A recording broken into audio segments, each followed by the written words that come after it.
y Rubén Darío, los libros recién salidos de imprenta. Ya lo dijo Rowena, Decir Ediciones, que es una colección de poesía venezolana, está celebrando 10 años porque Decir nació en el 2015, cuando María Clara Salas me presentó un libro precioso que fue una de las primeras, de los dos primeros libros, el de María Clara Salas, Ritual de Bosques, y el de Néstor Mendoza, Pasajero, y cada uno, sin saber, me decía: tú serías una buena editora y queremos que tú nos los edites. Y yo les dije: pero yo no tengo una editorial, o sea, yo no puedo editar porque yo no tengo una editorial. Y me puse a pensar, bueno, tal vez ya a mi edad, ya con una obra propia, soy lectora, tengo experiencia, bueno, tal vez sería interesante iniciar, no una editorial, porque decir yo no creo que es una editorial, pero sí es una colección de poesía venezolana que tiene muy claro su objetivo de ser un archivo de la inquietud poética de los poetas venezolanos, que cada vez se ha ido definiendo más, que son aquellos poetas que se quedaron a vivir en el país. O sea, ¿de qué se ocupan? ¿Qué temas mueve la pluma del poeta que vive en Venezuela? Bueno, en estas circunstancias. Dijo Katina que en este nuevo diseño, y ella tenía razón, porque nosotros hasta el 2020, con el libro de Adalbert Salas, 23 Chop, una meditación, y el de Cristiane Dimitriades, nosotros cumplimos, fueron 5 años y fueron 12 libros, 10 libros, porque son 2 libros por año, uno de un poeta consagrado y otro de un poeta emergente. Y con este libro de Adalbert y el de Cristiane, nosotros decidimos, bueno, en tiempos de pandemia, hacer una pausa, evaluar, pensar, y cuando en el 22 reanudamos, Agnela, que es la diseñadora, la que hizo el concepto gráfico, ella me dijo: bueno, pero a ver, vamos a cerrar una etapa bien realizada, con fotografías en portada, y yo voy a presentar otra propuesta. Y en esa propuesta estaba que el blanco tomara protagonismo en las portadas, ¿verdad? Y entonces ya llevamos 3 años. No estoy enredada, que yo soy así, me gusta, yo no soy digital, a mí me gusta la cosa en la mano. Así hago mis talleres y así hago todo. El de Cristiane Dimitriades, que es el compañero de Adalbert, porque ellos nacen juntos, se imprimen juntos, nacen juntos en la misma fecha y se presentan juntos. Y nunca ha habido problema en esa decisión y en ese mecanismo de hermandad de los libros, de los poemarios. Entonces, bueno, en el 2000 tenemos algunos autores de Decir.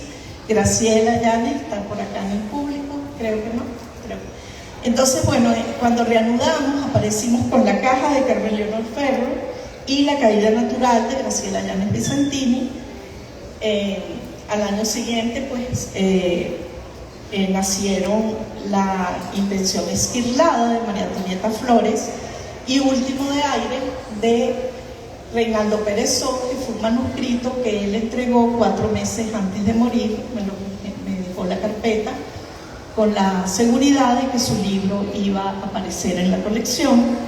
Y bueno, y ahora estamos con Aljibe propio de Rowena Gil y El alumno de la ventana de Rubén Darío Carrera. Entonces, todo esto es, como se podrán imaginar, es una felicidad, porque el equipo hemos trabajado bien, en armonía. Aquí nos acompaña Maribel Espinosa, que es nuestra cómplice, correctora, estrictamente los materiales, trabaja con los autores, y cada vez hemos entendido más y mejor lo que significa editar un libro, pero no solamente editar un libro, sino editar un libro en Venezuela. Yo no quiero ocupar más espacio del tiempo porque queremos oír a Rowena, queremos oír a Rubén Darío y queremos oír a los presentadores, que en este caso María Clara Salas, poeta, filósofa, compañera en el comité editor de Decir Ediciones, va a ser la presentadora de Archive Propio, y Rafael Rondón Narváez, profesor académico, profesor del Pedagógico de Caracas, poeta, crítico de artes plásticas, crítico de literatura, personas hermosas que tienen una generosidad enorme cuando uno los llama y los involucra en estas movidas poéticas. Con aquel amor dicen que sí. Y así, pues bueno, tenemos Rubén Darío igual, ¿no? Bueno, muchísimas gracias a todos por estar acá, por acompañarnos y bueno, María Clara.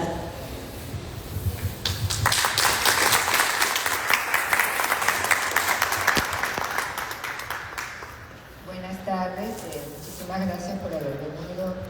Es un placer verlos y saludar a la poeta Rowena Gil, que ha sido siempre tan generosa con la poesía venezolana y con todas las poetas venezolanas.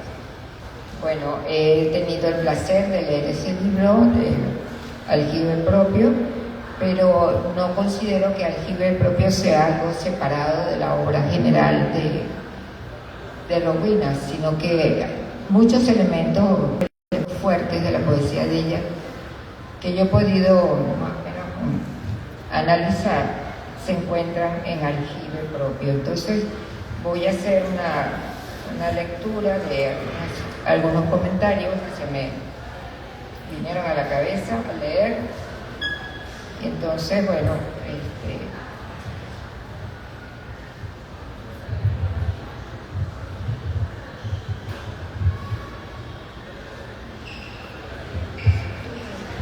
sí, el asunto del teléfono es un rollo, pero no pude sacar fotocopia. La poesía de Rowena Gil se caracteriza por sus múltiples vivencias y experiencias, ¿no? Va de la mano de una persona que ha explorado el mundo de una forma intensa y ávida. Ya es como una especie de preámbulo del Aljibe, porque esa avidez, esa sed maravillosa, ¿no? Nos sentimos llamados a seguirla, aunque hay muchas cosas que ignoramos. Me refiero a mí mismo, ¿no? Porque el misterio de su yo profundo se nos escapa. También es propio del Aljibe que el agua salga, ¿no? Podemos afirmar que la poeta ha hecho del cosmos y la naturaleza temas fundamentales, no solo desde sus puntos de vista conceptuales y espirituales, sino también estéticos. Al intentar explicar su pasión por el cosmos y la naturaleza, por ejemplo, nos damos cuenta de que desde las categorías griegas tradicionales, las que manejamos el común, pero a mí en general, no estoy refiriéndome hacia nadie, como símbolo del orden, la belleza y como armonía. E incluso comparaciones. Sin duda, la naturaleza está más relacionada con lo que se construye y destruye, con lo que pasa y cambia. Lo celeste apela a sus estrellas y constelaciones para nombrar lo inmutable, mientras que lo terrenal sufre con lo perecedero y el caos. En Rowena se dan esas tensiones de lo cósmico y la naturaleza, de lo celeste y lo terreno.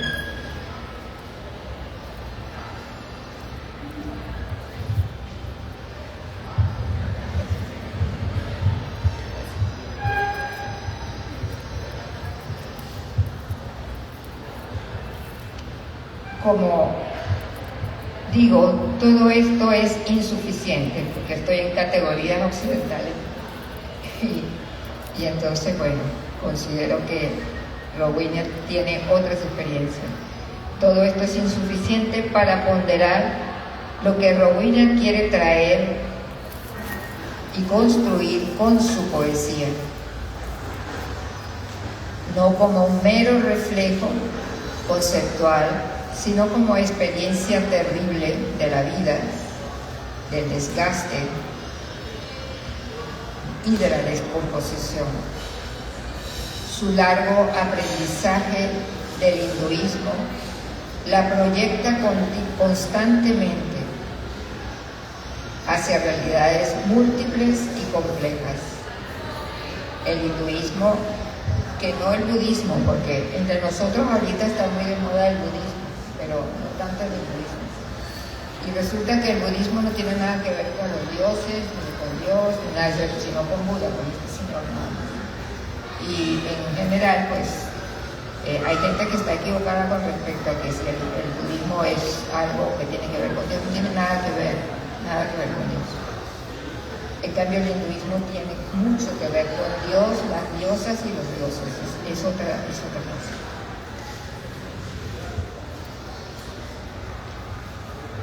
Y como está de moda esa mistura de experiencias espirituales, bueno, es bueno leer, por ejemplo, a Rowena, donde se notan realmente esas vivencias. Su largo aprendizaje pues le ha llevado a eso. El hinduismo admite dioses, tantos dioses y diosas,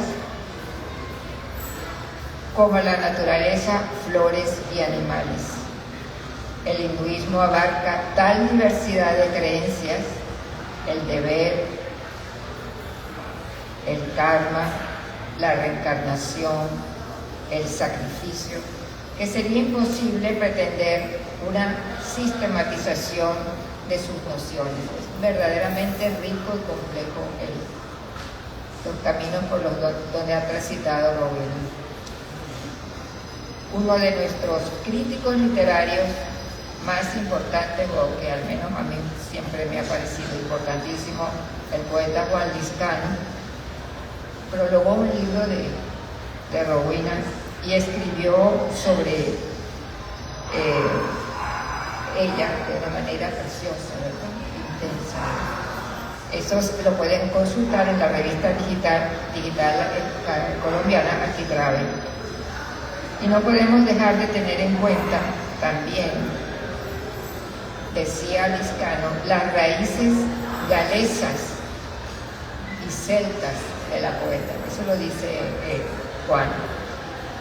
Y sus relaciones con los legados y rituales de muerte y resurrección que recrean el gran círculo entre lo terreno y lo espiritual. Esas son palabras de Lizcano. En la antología Perfiles de la Noche, pero quiero referirme un poco antes a Aljibe propio, quiero decir que esta introducción que acabo de más o menos diseñar o leer es para decir que ahí está presente todo ese pasado. Como escritora de Rowena está presente aquí. Aljibe propio no es, no vayan a leerlo en clave de vejez o de decadencia. No. El tema de la decadencia y de la destrucción ha estado presente siempre en la poesía de Rowena. Eso no es nuevo. Eso es algo que cualquiera que sea mínimamente sincero consigo mismo debe saber que eso se experimenta en diversas etapas de la vida, incluso en la niñez. Entonces, en Aljibe propio se encuentra todo esto que acabo de decir. Y con toda razón, es un aljibe, es una fuente propia, porque ella verdaderamente ha construido ese licor o esa agua para saciar su sed, y ha sido realmente una construcción de un esfuerzo maravilloso. En su antología, que ya para terminar, en su antología Perfiles de la Noche, Rowena se ocupó de un grupo numeroso de poetas venezolanas.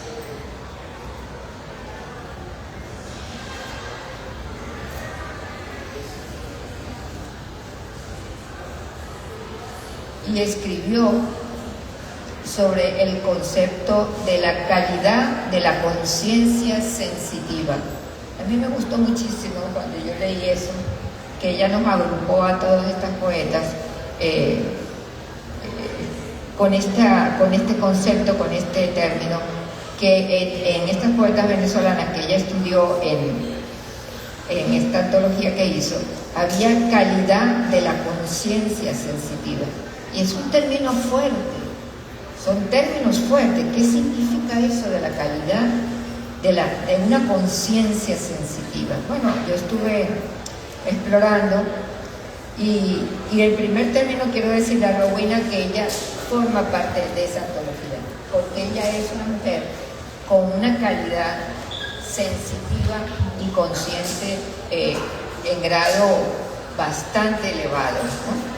Entonces, por ahí le corresponde a Rowena también estar bajo esta categoría que ella creó para nosotros. Entonces, quiero agradecerle a esa obra a Rowena, la esmerada traducción al inglés que nos entregó. Y ahora le quisiera comentarles lo que entendemos o entiendo por sensitivo, y parece estar claro un poco el concepto de lo sensitivo, pero de la conciencia sensitiva es algo que ya es distinto, porque hoy en día el prejuicio sobre lo consciente es tal que ya la gente no quiere hablar de conciencia, te dice conciencia, pero ¿qué es eso? ¿Será que quieren decir conciencia, María Clara? O sea, eso es conciencia, es un término psicológico, pero no es un término metafísico ni filosófico. Entonces, la conciencia para algunos ya no existe. Ok, está bien, no hay problema, no vamos a discutir eso, pero para otros sí existe. Tal vez porque no tenemos conciencia nos está pasando lo que nos está pasando en muchos aspectos. Entonces, para tener un panorama un poco más amplio de conciencia sensitiva, recordé haber leído hace mucho tiempo un poema extraordinario del poeta nicaragüense Rubén Darío, un poema llamado Lo Fatal, que seguro que lo conocen ustedes. Cada uno de sus versos, se puede decir, y nosotros creemos que esa es la conciencia sensitiva, la de una persona que no sé todo eso de lo sensible, sino sensible pero consciente, hasta el punto de que se puede estremecer con el sufrimiento de los demás, algo que tampoco está muy de moda, ¿no?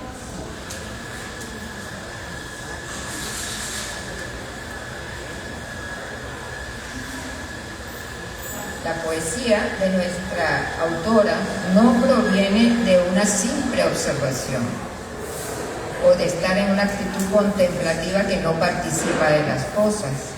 Hay en ella un involucrarse consciente y decidido. Eso es lo que yo quería resaltar en esta poeta y en este libro Aljibe Propio.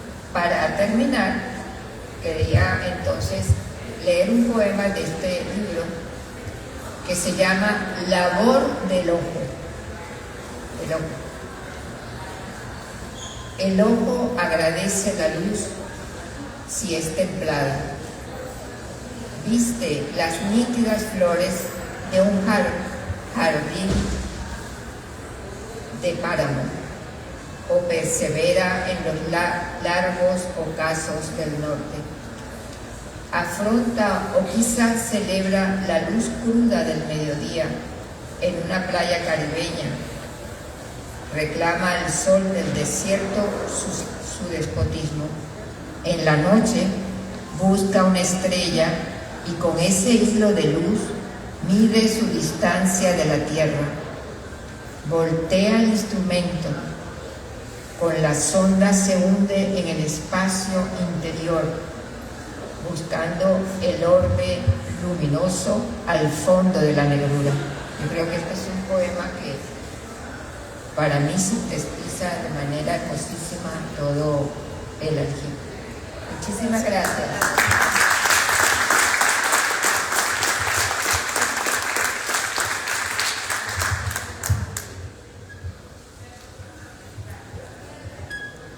Gracias, María Clara, por tu conciencia sensible. Gracias, Eda, por ese bellísimo libro y por haber creído que valía la pena publicar esos poemas. Y gracias a todos de estar aquí.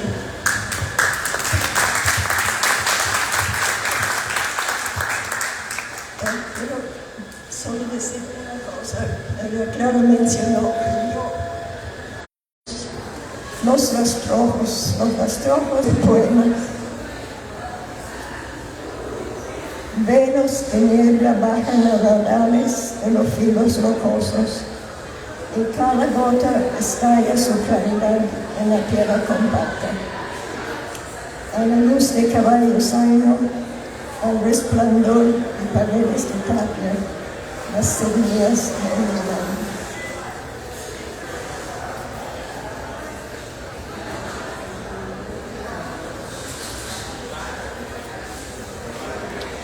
Fijaros,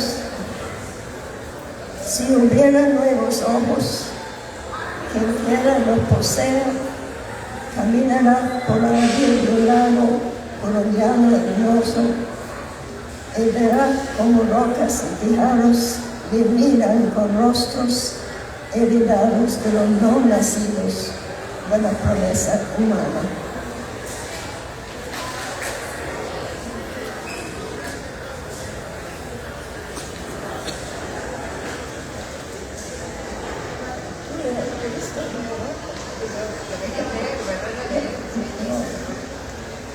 Un día al lado del río. El río en la madrugada, el sol está aún detrás del filo, es oscuro, insondable. Los rayos alcanzan el agua, traspasando las hojas. Pequeñas ondas acogen sus sombras. El sol ahora está alto, las rocas se calientan la espalda, las cascadas son de cristal líquido. Una nube cubre el sol, la corriente es opaca, los reflejos se despliegan en la piedra. La tarde de nuevo es clara, el agua absorbe la luz tardía del sol para llevarla al seno de la noche. La espectadora ha vivido la historia, sigue la corriente entre las tinieblas. Se promete una nueva mañana. Siempre tiene la voz.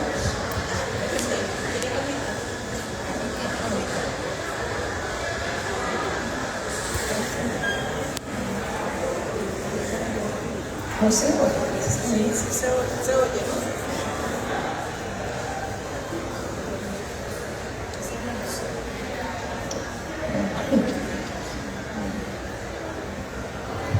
Hombre verde. El hombre verde es una figura legendaria, es que todo inglesa, creo. Es una especie de forma tardía del gran dios de Dioniso. Juntos esperamos que salga el sol de su forcejeo con las nubes en la cabecera del valle. Yo, el perito loco, brincón como una cabra, y el hombre verde, el surto huesudo, compañero de andanzas por las rocas del río en los rastrojos de diciembre.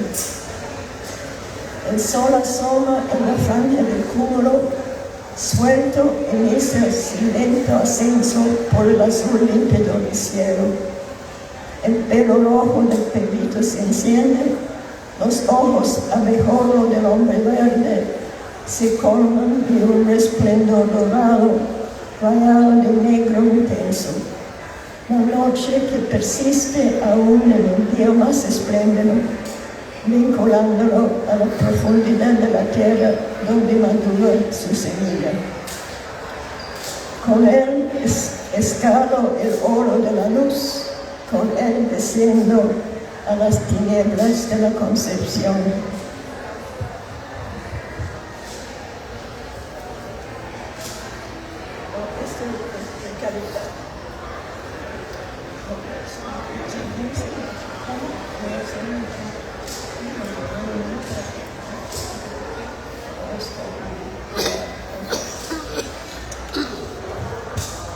Desahuciada. No sé cuánto tiempo tengo antes de que la luz se apague, si esta la luz me pertenece. Quizás me disuelvo yo y la luz se quede pujando entre las moléculas de mi cráneo hasta liberarse y trasladarse a las alas de un ángel o un anillo de Júpiter. No puedo mover la cabeza. Diré que me iluminé y mi sentido se igualó al orden implicado. Entran y salen abejas zumbando, fracturando el espectro de la luz en sus alas un momento y regresando a la condena implicada en la geometría universal. Pasan aves volando con el ímpetu de la generación y vuelven a sus nidos en un invisible, intangible potencial. Si vuelvo la mirada hacia adentro, una multitud de figuras emerge entre las sinapsis del cerebro, se presentan y desvanecen en la sombra, sístole y diástole. La memoria se expande como el mar, arrasando los límites de mi parálisis. Vivos y muertos que reconozco confabulan y cuentan sus cuentos. A la noche se esfumarán, pero ahora cuentan sus cuentos. Quiero leer el último.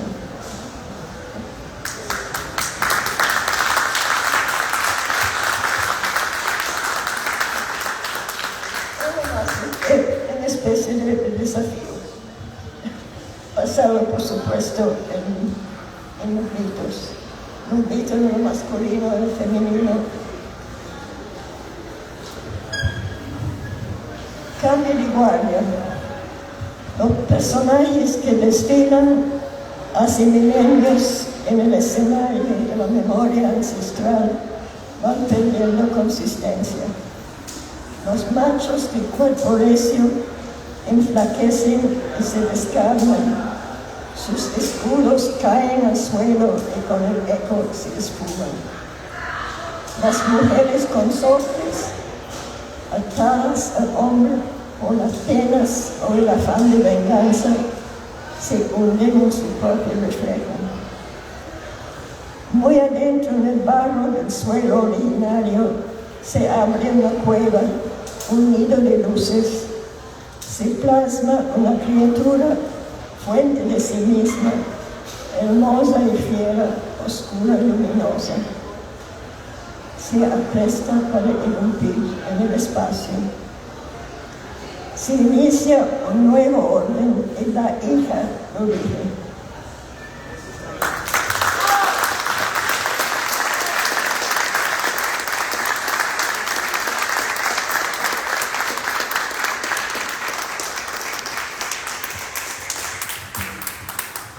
Bueno, Rowena, de verdad, muchísimas gracias por Archive Propio. La invitación es a que lo lean y que disfruten todas las entrevistas que están apareciendo con motivo de este libro, y donde Rowena se ha abierto a contarnos claves de su poética y de su vida. Bueno, Rafael, el micrófono es tuyo. ¿Te quieres sentar aquí? ¿Te quedas aquí?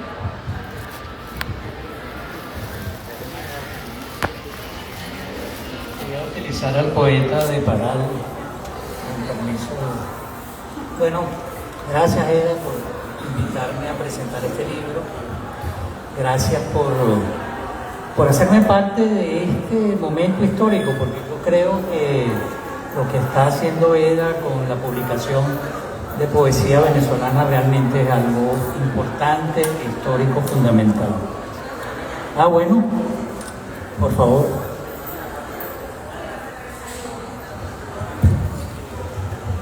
Así estoy mejor, ¿no? Aquí me escuchan bien, ¿no? Bueno, yo casi nunca leo, pero hoy quería condensar más o menos mis ideas y disculpen que lea, trato de ser breve. Este texto lo he titulado El mirar de Carreño.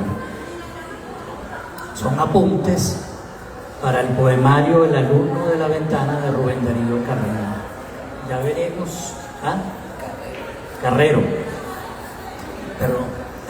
Pero yo he titulado el manual de Carrero. Nada más que con el título inicial ya sabemos que la propuesta del poemario es la de hacernos mirar. Imposible rechazar la idea de la ventana como un aparato que funciona como un marco para observar y al final de cuentas construir la realidad. Es una antigua idea, pero una idea que utilizó fundamentalmente León Battista Alberti para hablar de la pintura y el cuadro en el Renacimiento. Es una idea además que se renueva constantemente con todo aparato tecnológico que permita reconstruir esta realidad, y específicamente el cine. Ya veremos por qué el cine es fundamental en este poemario. Al final la ventana nos recuerda que muy poco de natural tiene el observar, porque más allá de lo orgánico o lo biológico, es evidente que aprendemos a mirar a través de una enseñanza individual y también de un adiestramiento cultural, que es el que nos pide, que nos permite entrar en detalles y el que nos permite a veces ignorar ciertos espacios. Es evidente que este libro, la visualidad es fundamental, no solamente desde el título de La ventana, sino a través de otros objetos o aparatos de la visión, como fotografías, como espejos, como también ventanas y otros objetos que permiten la transparencia o el reflejo de esta realidad. Es un mirar al principio, y aquí voy a hablar desde adentro de la casa, de los objetos de la domesticidad o del espacio de la casa y el apartamento. Hay un libro que para mí es fundamental, que hace poco editó La Poeteca, por ahí estaba Jacqueline Goldberg, que se llama La casa por dentro, de Luz Machado, del año 65.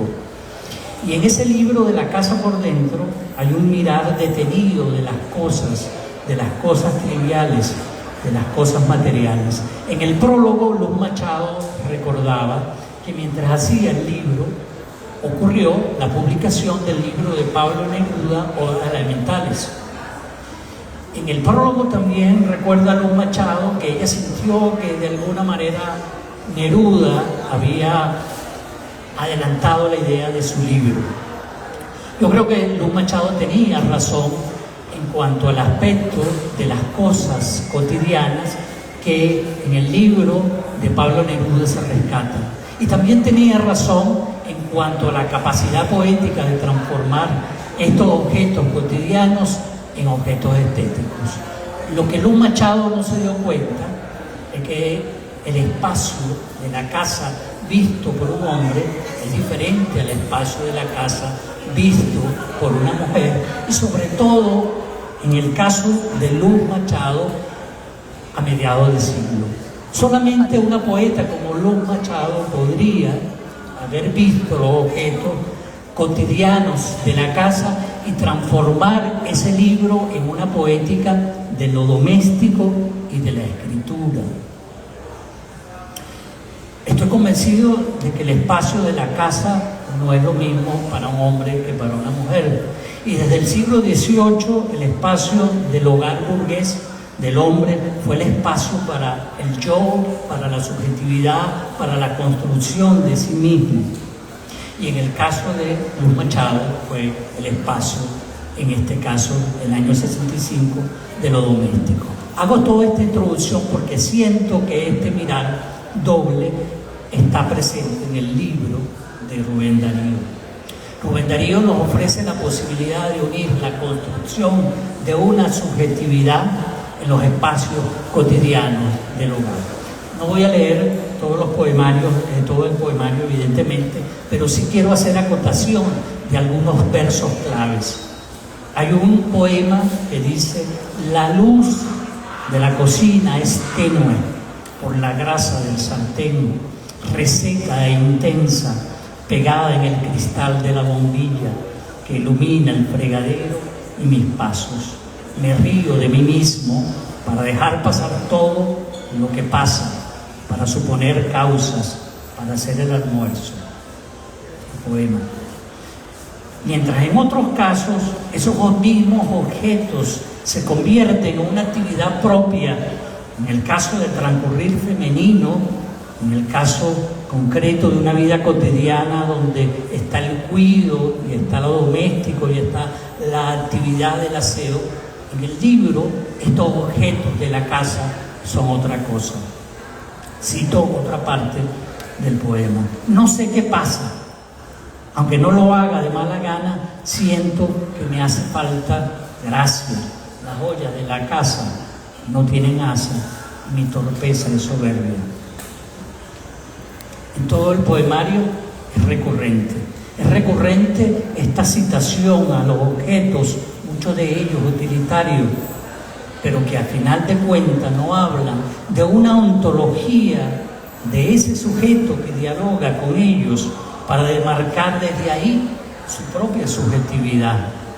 A partir de ahí enmarca sus prácticas, sus concepciones, sus valores relacionados con ese orden de habitar dentro de la casa. Y cito de nuevo: solo las cosas son sabias. La mesita de noche, los portarretratos, los cuadros de la sala y las fotos de la playa, las manchas de café presocráticas, pitagóricas, cínicas. Más que el desgaste de una práctica culinaria o del cuidado, lo que hay aquí es una intimidad con los sucesos propios de ese transcurrir en un orden confuso. Incluso diría más, hay la creación de un contexto, de una cotidianidad, desde donde van a ocurrir dos acciones fundamentales para la construcción de esa subjetividad. La misma construcción de la subjetividad y la producción de un discurso literario desde allí. En cuanto a la subjetividad, eso ocurre con la reflexión sobre los objetos y mi relación con ellos, en un presente a veces agobiante, pero también hay otras formas de plantearse la subjetividad con objetos como espejos que reflejan ese yo y que en algunas veces dialogan con ese sujeto en la posibilidad de la multiplicación. Y dice: me lavo la cara, veo y le digo al espejo, tú no sabes leer. Casi la totalidad del libro se sostiene en un presente a veces tan agobiante. No obstante, hay dispositivos visuales que nos llevan a otro tiempo. Ocurre evidentemente con la fotografía y sobre todo ocurre en un libro, en dos poemas. En uno que se llama La película. Y ahí estamos algún pasado reciente donde acudimos a la ausencia de la mujer, de la compañera, que solamente se refleja brevemente en una foto o en la memoria, además una memoria fallida a veces, o una memoria nada opaca que la recuerda, pero también comparte en ese poema otros aparatos de reflexión, como son la pantalla del cine o la televisión que compartieron tantas veces. Este es un pasado reciente, sin embargo, en otro poema, no es el pasado reciente que vuelve, sino el pasado lejano a través de otra fotografía. Y ocurre un poema hermoso que se llama El fotógrafo del bautizo. No lo voy a leer, pero evidentemente ustedes se pueden imaginar qué puede recordar un niño en una fotografía del bautizo. En estos intersticios de la cotidianidad, en la habitación ocurren, además de las cosas triviales, un aspecto fundamental de la intelectualidad, que es el leer y el escribir. Y cito: en mi habitación solo hay libros, prólogos, subrayados, ideas y álbumes, finales de novelas divididos según la realidad apoteósica y familiar. Desde esa intimidad se produce entonces un particular acercamiento a la construcción intelectual y a registros filosóficos variados que él cita: Celan, Heráclito, Hobbes, Kant, Spinoza, Santo Tomás, presocráticos, cínicos, pero también cantidad de autores que lee en un orden un poco a veces sorpresivo: Conrad, Cavafy, Papini, Proust, Joyce, Woolf, Gallegos y Vallejo. Gran parte de la poesía contemporánea es una poesía autorreflexiva, y no voy a extenderme en qué manera este poemario también es un poemario autorreflexivo sobre el hecho de la escritura, solamente indicar que el verbo escribir se conjuga en una cantidad de formas de manera reiterada. Pero la ventana del espacio interno de la casa también es una contingencia para mirar afuera. Y aquí está el toque de provincia del poema, porque ¿qué se ve detrás de la ventana como un deseo y una posibilidad? La ciudad de Maracay, los valles de Aragua. Si Robina construyó el páramo en su poemario, yo creo que aquí hay una construcción de una ciudad imaginaria de Maracay.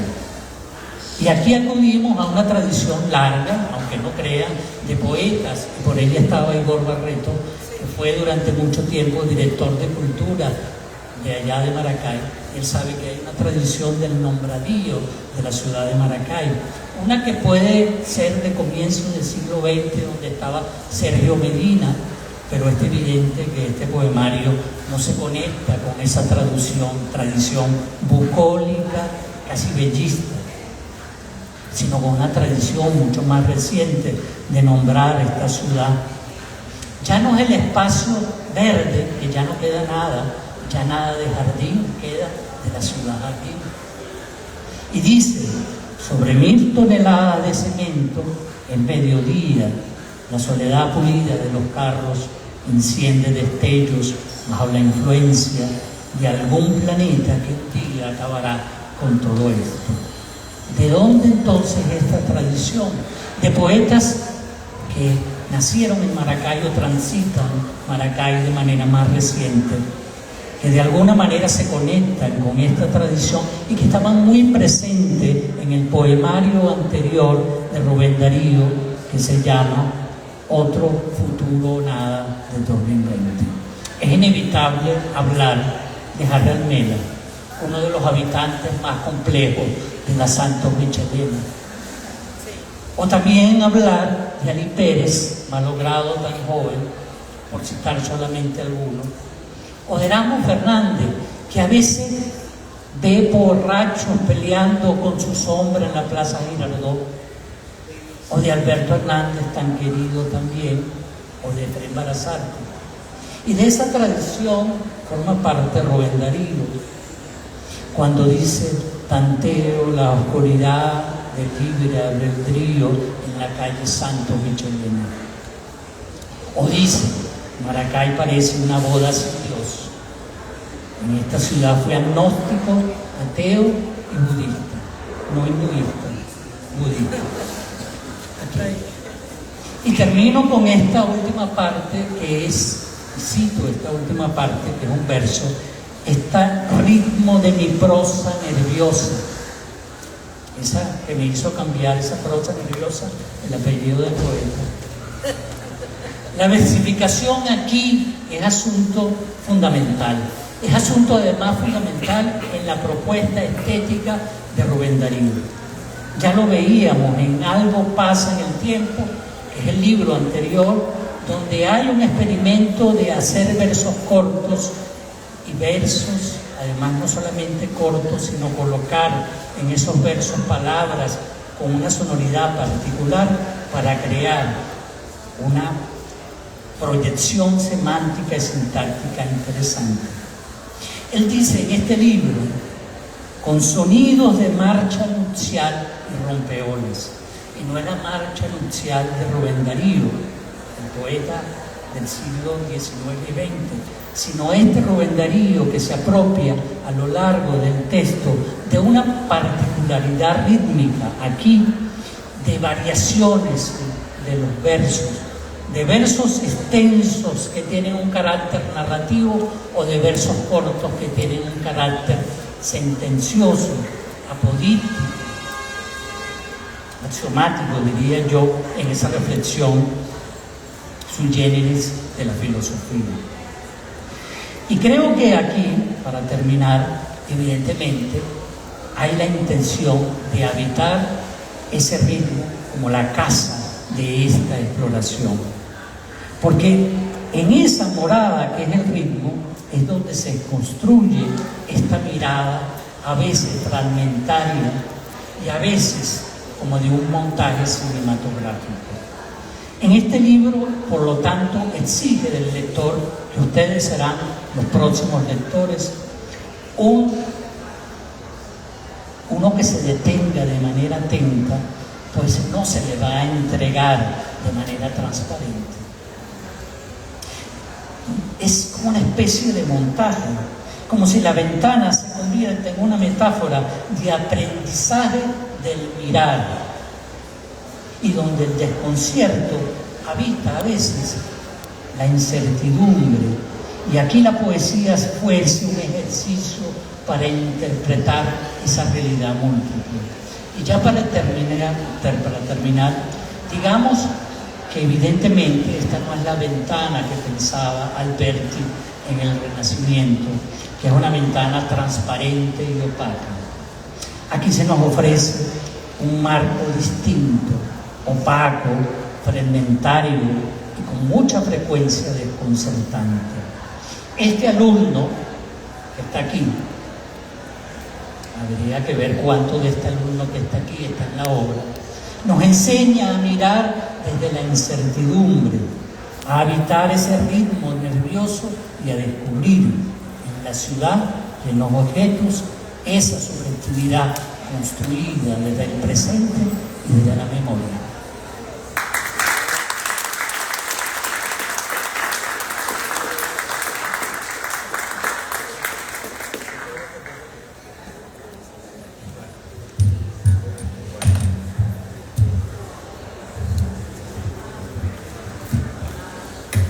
Bueno, muchísimas gracias por estar acá. A las 7 de la noche, ese sábado a las 7 de la noche que me llamó y me dijo que el veredicto del Consejo Editorial, María Clara, Agnela Armas, que está allá, había sido unánime y que habían decidido publicar el libro. Bueno, han pasado muchas cosas hasta ahora. Este libro, como les digo, siempre estuvo bajo la vigilancia de Eda, que lo trató con mucho amor. Se lo dije en algún momento a Eda, Eda te hace sentir como un autor. El respeto, el sentido y el cariño y el amor incluso por el deber bien cumplido es de la Corvo, ¿no? La portada del libro, la fotografía de Agnela, que tanto me gustó. Yo le decía a Eda, exactamente así es la silla donde me senté. No, sentenció eso. Aquí no hay coincidencias, Rubén. Bueno, yo del libro solo puedo decir lo siguiente. Yo tengo presente siempre, casi, y en ese ensayo Eliot dice que hay tres voces: la voz que le habla a la amada, la voz que le habla al público y la voz que habla sola. Y esa es la voz que habla con Dios.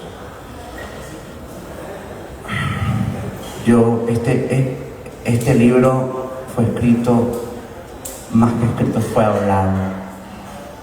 Yo pasé una larga temporada de encierro en un apartamento del centro de Maracay, hablando solo. Y ese hablar solo me llevaba siempre a la ventana. Ese hablar solo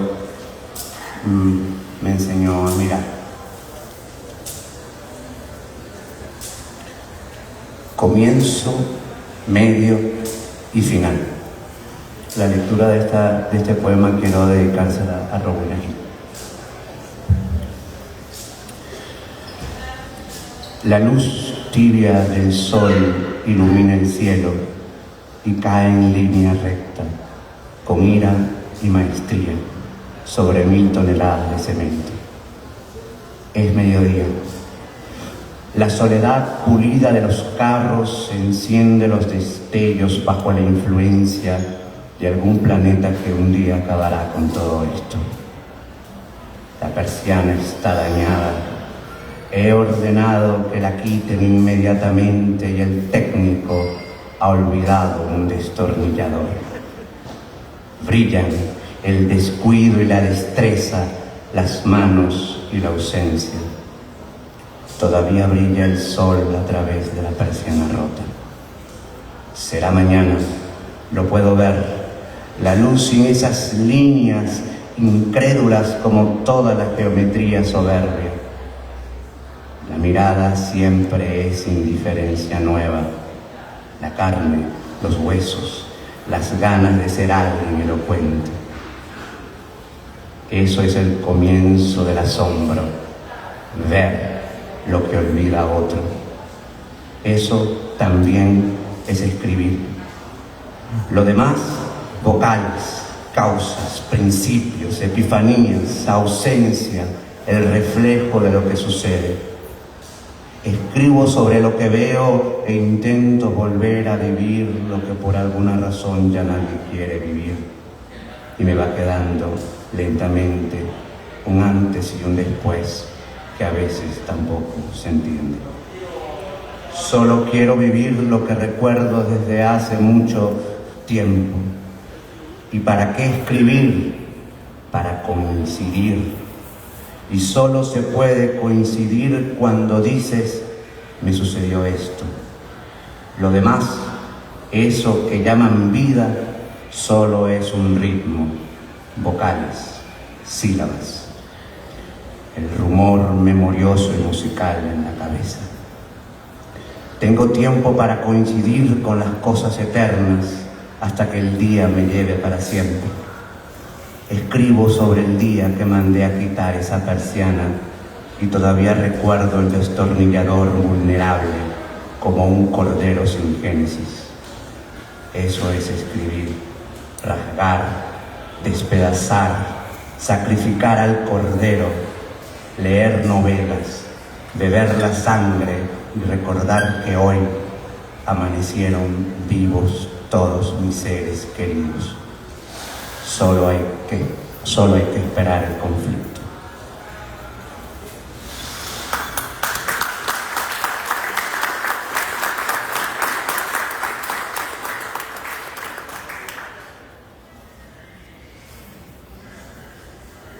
Un poema breve. El fotógrafo del bautizo. Las preguntas del fotógrafo en la fiesta del bautizo apagan las luces del olvido. Puedes sonreír, quítale la corbatica al niño, las manos en los bolsillos, no. La memoria tiene oídos, en las fotografías todos están vivos.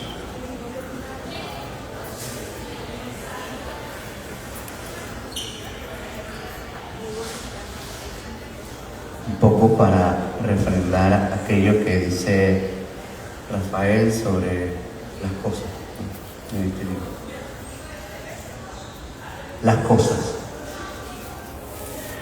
La realidad puede mover montañas, es lo que dicen las ventanas esta mañana con un fresco aire a tierra mojada.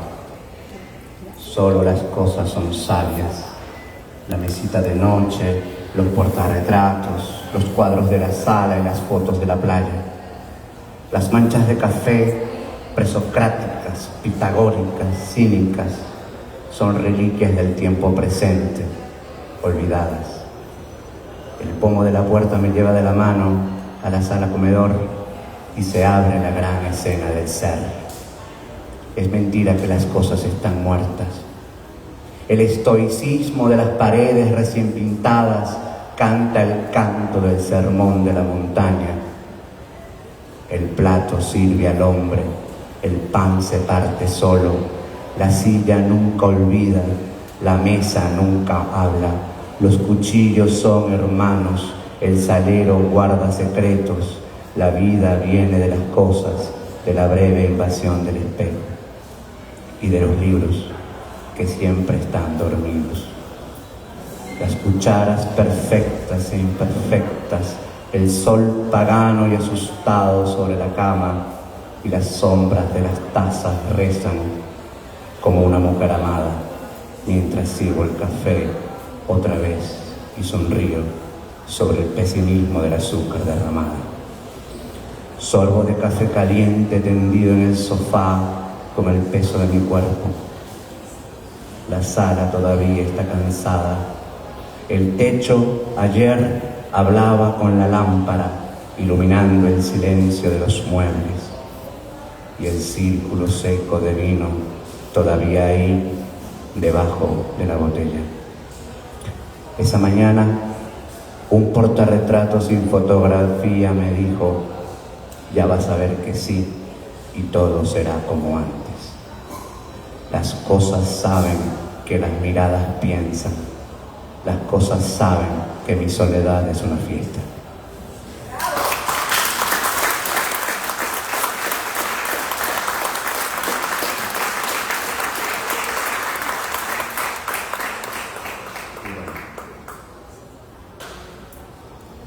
Y este último cuento. La música del vecino. 1. Quizás es inútil todo recuerdo. Escucha la música del vecino. Es pensamiento vano, pero es vida, es fama, es indiferencia, es algo. Es como aquel día, no hace mucho tiempo, cuando tendías la ropa y yo te veía como si fueras un misterio. Hicimos el amor y tú embarazada. El ser y el rumor del ser, la persiana, el sol. Luego hiciste algo de comer: cebolla, tomate, perejil, huevos, pan, jamón y queso. Te fastidias de nada, como el niño en tu vientre, y no paras de hablar. Tú eres la bisagra, tú eres la casa, la bisagra, la puerta, y mañana iremos al carpintero. Me interrumpes, te quejas. La música del vecino. No puedes adivinar eso que tú llamas ruido a las 5 de la tarde. Solo es fantasía, solo es la fantasía del vecino. Se siente el orgullo en el aire. Déjalo, debe estar contento.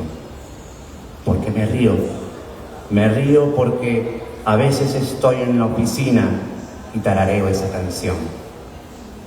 No me mires así, hablo en serio, entiéndeme, voy a ser padre y la vida ya no me molesta como antes. Lo sé, duerme, es muy tarde. 2. Enciendo las luces para ir a la cocina por un poco de agua. No me lo vas a creer. Despiértate. Mira, ángeles tocando el laúd. ¿No me crees? ¿No entiendes? El bebé rayó la pared. 3. Luego tú también te fuiste y no sé si el tiempo ha pasado y sin darme cuenta de que soy débil, han pasado algunos años, como cuando hacíamos el amor, tú embarazada, luego cocinabas y te quejabas del tiempo, del talento, del dinero y de algo más que ya no recuerdo. Ahora algo